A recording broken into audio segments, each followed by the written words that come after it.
Arrival of Bill Belichick after 49 years of coaching, all in pro ball. Certainly is. Here's Bill at the ACC Media Days talking about the difference between coaching college guys and all the pro guys he's had.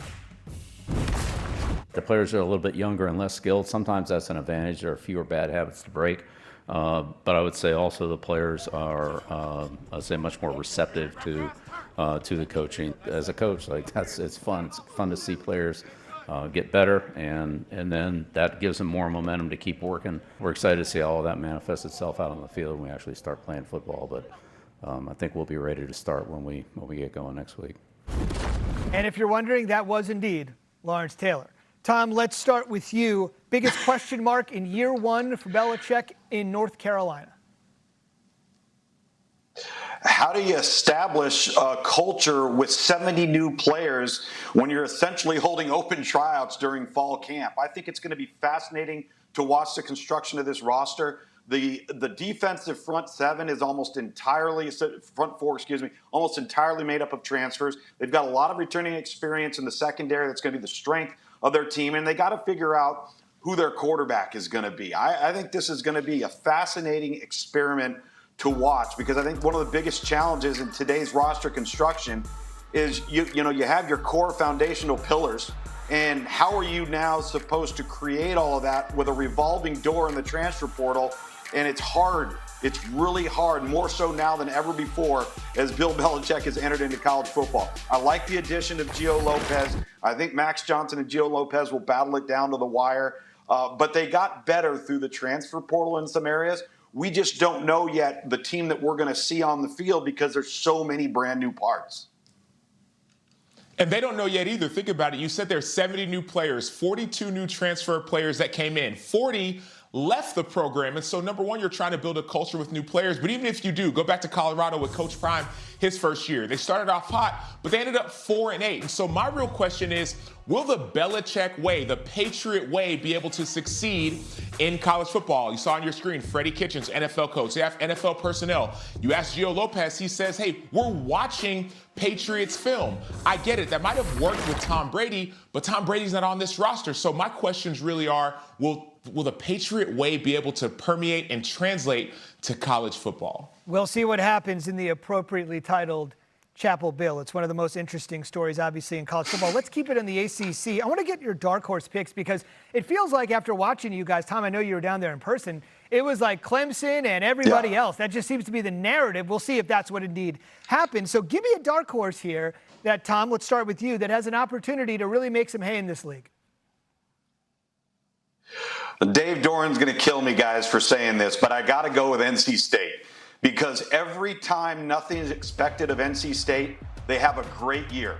They've got a quarterback coming off of a true freshman year in C.J. Bailey. He had a wonderful year under adverse circumstances. They've got everybody back around him, particularly at the skill guys. And they've always produced and developed players at a high level on defense, NFL caliber players. I think that Dave Doran knows he's got a good football team. Nobody's talking about him. That's exactly where he likes to be. And then all of a sudden you jump up and you bite somebody. I think they're a team that could be a real handful, and they love just kind of lying in the weeds right now. They're my dark horse in the ACC.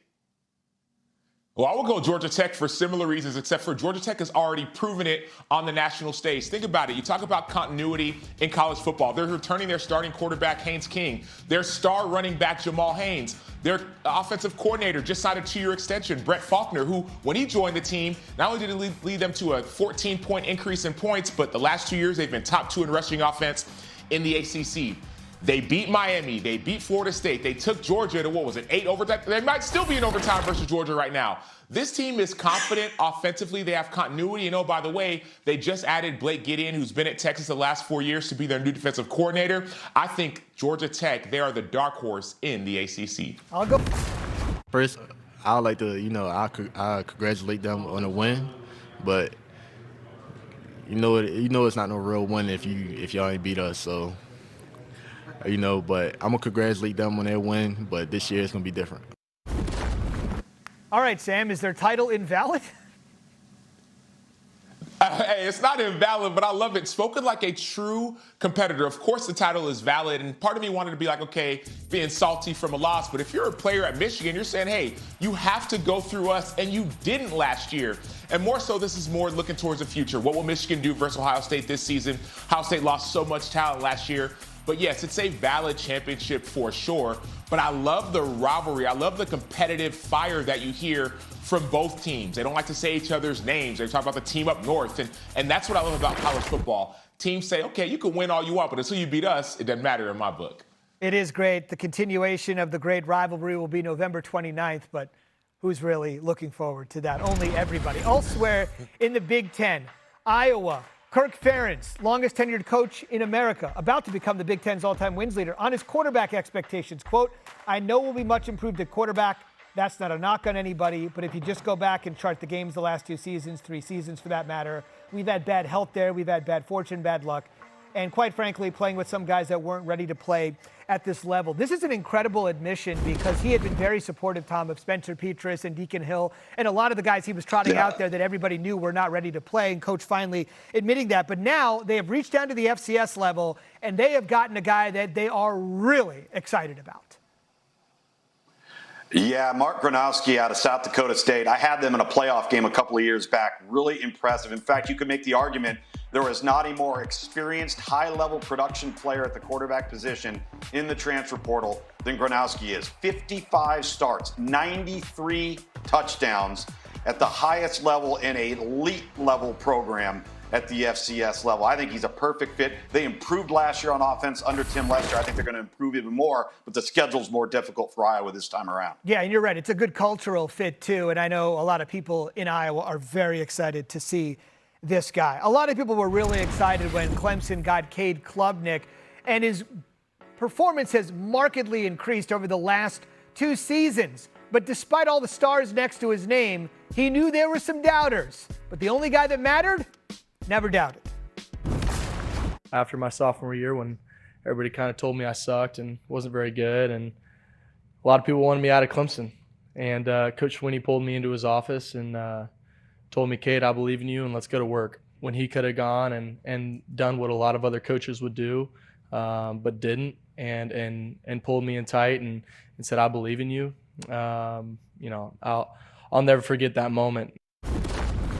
You could tell, Sam, that obviously meant something to him. As a former player yourself, what do you think when you hear something like that, the bond between player and coach, and honestly the most important position out there?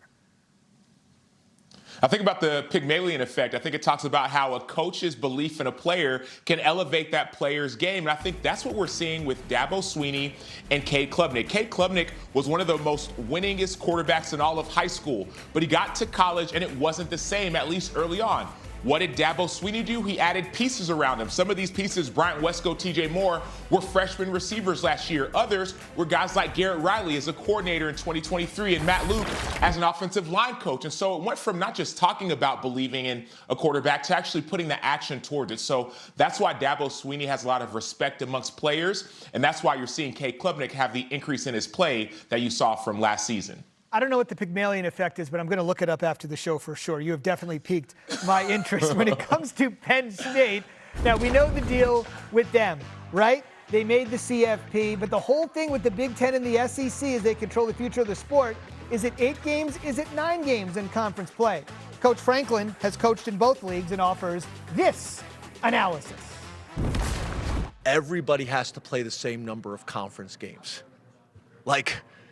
This ain't that hard, right? Everybody should be playing 8 or everybody should be playing 9. I was in that other conference when the whole discussion about going to 9 games was voted on. Everybody should be either play a conference championship game or everybody shouldn't play a conference championship game. Everybody should be in a conference. I said that last year in a press conference before playing Notre Dame, and everybody thought I was slighting Notre Dame. I've been saying that for 10 years. If I didn't say it in that moment when I was asked the question, I'd be a hypocrite.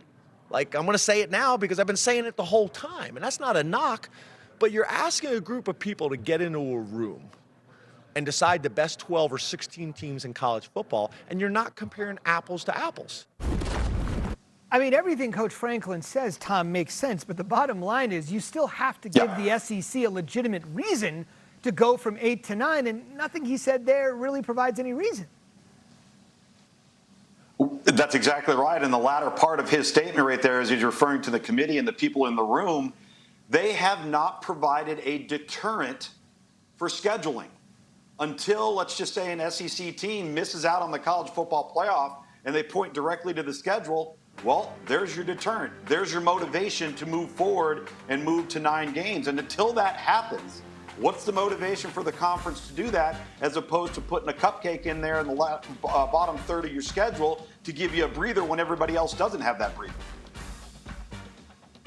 Yeah, I have a little bit of different opinion. People say in the SEC that it just means more. If it really does just mean more, and if the teams are so much better, then maybe the SEC should add a 9th conference game, and that would increase the strength of schedule if the SEC is that much stronger than every other conference, and that would likely increase the number of playoff teams that the SEC does get. And so I know people in the SEC are having the conversations of, should we go from 8 to 9?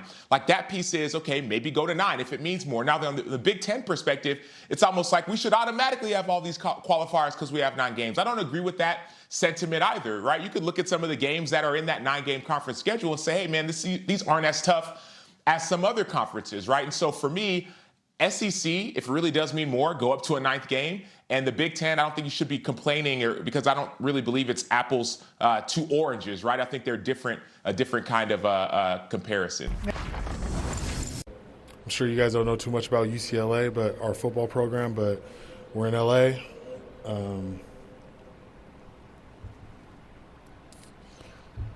It's us and USC.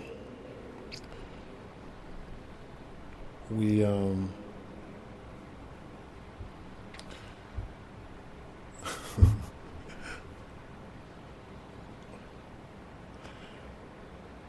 just basically excited, really. That's it. That was 30 seconds long. Felt like an hour. We're with you for a half hour with Sam Acho and Tom Luginbill and Zubin Mehenti. That was Sean Foster at Big Ten Media Days last year, prior to his first year on the job. You know what they say? The difference between year 1 and year 2 for a player, a coach, a team, that's always the biggest jump. And guess what? Listen to this difference from year 1 to year 2. Well, everyone, I'm back. Last year I stood up here and reminded everyone that UCLA is in LA, which, looking back, might have been the most obvious geography lesson in Big Ten history. Nico Iamaleava, our sophomore quarterback from Cali. He's an elite quarterback who chose to come back home and help build something special at UCLA. The media picked UCLA to finish 16th in the Big Ten. Did they? How do you guys prove us wrong? Yeah, man, we're not really too worried about the media. We're worried about us and, who we have in that locker room. Our coaching staff and, our strength staff has done a great job on emphasizing, our goals for the season. So, we're focused on us and what we have ahead of us. And, yeah, man, that's all we can do. Sam, it was the most interesting storyline in the offseason. All the drama from Knoxville to Westwood. You heard Coach Foster mention it. Nico is a California kid. He's back home. How do you think this is going to go? I think it'll be a positive fit and a positive transition for Nico Iamaleava and this UCLA offense. Number one, I go to his offensive coordinator, Tino Sunseri, who was at Indiana last year with Curtis Rourke. He was the co-offensive coordinator, and Indiana had a phenomenal offense. I think that's part one. Part two, I do go back to the fit. There was so much talk about Nico wanting NIL, but if you talk to Nico or his family, it was more about adding weapons to the arsenal, protection and receivers. And UCLA does have some of those weapons. Think about guys like Roderick Pleasant, who transferred from Oregon. Yes, he plays DB, but he could play offense. He could play at punt returner. Javian Thomas transferred from Cal. They nicknamed him Jet because he's a fast running back. And so I think getting back close to home with a team and program that has pieces that believe in him, I think it's going to be a good fit for Nico. Well, Sam, I'll tell you, he's going to have to play way better than he did a year ago because he has nowhere near the supporting cast of a football team around him that he had in Knoxville. And while UCLA won 4 of their last 6 games last year and did show improvement, this is a completely different roster rebuild than the one that he just left. And, we got to remember that Nico, and you look at the touchdowns and the amount of touchdowns that were thrown against Kent State, Chattanooga, and UTEP versus in-conference play in the Southeastern Conference. So I think that there's more weight on his shoulders. I think he's going to be more comfortable being closer to home, and they can build this offense, as you said, with Tino Sunseri's leadership around him. But I think he's going to have to play above and beyond because he does not have the help at UCLA that he had at Tennessee. If